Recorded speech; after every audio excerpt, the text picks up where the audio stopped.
Hello साथीहरु, नमस्कार। आज मैले जुन भिडियो अपलोड गरेको छु त्यसको लागि चाहिँ एकदम त्यो एउटा जस्ट फर फन अनि तपाईहरुको लागि एउटा खुसी प्रदान गर्नको लागि हो। मैले जानेको चाहिँ त्यति अचारदेखि स्टार्ट गरेको छु र मेरो यो युट्युब च्यानल तपाईहरुले लाइक सब्स्क्राइब गरिदिनु होला भन्ने आशा गरेको छु।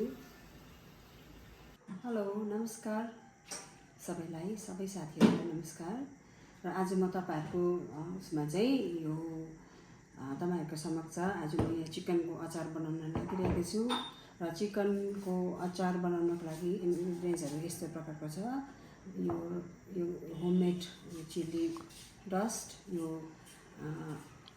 नुन, यो रङ खोर्सानी, अलिकति ब्ल्याक सल्ट, अजिनोमोटो छ, अनि यिनीहरु चाहिँ ब्ल्याक सस, भिनेगर, यो मस्टर्ड ओइल, अनि अलिकति विस्की छ यसमा। र फर्स्ट अफ अल तपाईहरुले चाहिँ यसलाई यो चिकनलाई चाहिँ एकदम मिडियम साइजमा चाहिँ तपाईहरुले काटेर मजाले धोएर काटेर चाहिँ यो मिडियम साइजमा चाहिँ राख्नुहोस्। र यसमा लाग्ने इन्ग्रेडियन्ट्सहरुलाई चाहिँ यसलाई यो धुलो खोर्सानी यो चाहिँ 2 चम्ची है, 2 चम्ची, यो पनि यो क्वान्टिटी अनुसार 1 चम्ची या 1.5 चम्ची यो रङ खोर्सानी पनि एड गर्नुस्। यसमा 1 चम्ची नै हाल्दा हुन्छ। अनि यो बिरेनुन अथवा ब्ल्याक सल्ट यो पनि हाफ चम्ची हाल्नु, यति हाल्दा भइहाल्छ। र त्यसमा एड गर्नुपर्ने चाहिँ यो अलिकति भिनेगर हालिदिनुपर्छ, 1 चम्ची जस्तो हाल्दा हुन्छ। यो पनि यो सोया सस पनि 2 स्पुनफुल, यो 2 चम्ची हाल्नुहोस्। र यसमा अलिकति मेन चाहिँ यो मस्टर्ड ओइललाई चाहिँ हाल्दाखेरि चाहिँ यसले चाहिँ धेरै बेरसम्म चाहिँ राख्दाखेरि चाहिँ यसलाई एकदम मजाले ड्राई बनाउँछ। मस्टर्ड ओइल हाल्दाखेरि चाहिँ भरे फ्राई गर्दाखेरि पनि यसले चाहिँ एकदम ड्राई पारेर ल्याउँछ।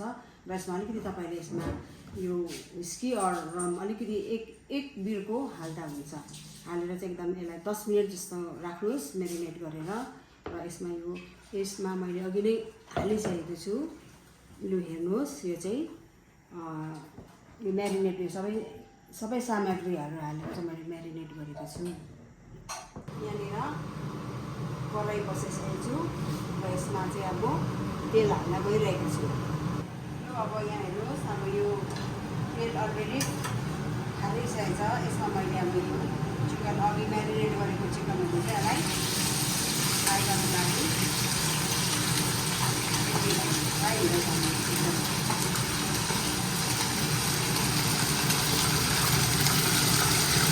एकदम यसलाई चाहिँ मजाले राख्नुपर्छ। यसलाई नचलाइकन राख्नु।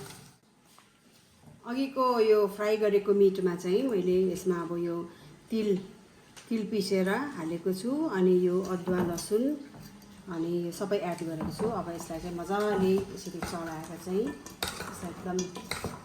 यसलाई चाहिँ एकदम ड्राई फ्राई भएको छ। यो मजाले चलाएर यसलाई यो तपाईले चाहिँ एकदम यसमा एउटा एयरटाइट बट्टामा चाहिँ राखेर निकै दिनसम्म दिनु सक्नुहुन्छ। यो लन्चको लागि पनि हुन्छ, यताउता पिकनिकतिर पनि हुन्छ।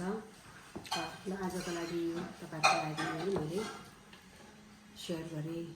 Thank you.